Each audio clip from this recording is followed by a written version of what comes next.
inglizlar Hindistonni xristian qilish uchun, Hindistondagi musulmonlarni dindan qaytarish uchun butun missionerlarni Hindistonga chochib yuboradi.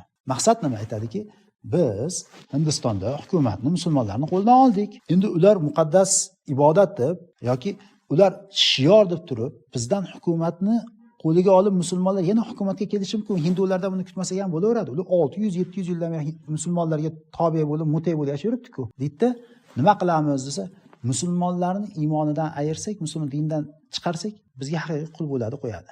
Deydi va butun missionerlarni inglizlar chochib yuboradi Hindistonga. Haqiqatda bu ta'sirini ko'rsatadi. Mevat degan joy bo'lsin yoki bo'lmasa UP degan joy bo'lsin, musulmonlar dindan chiqib ketib qoladi.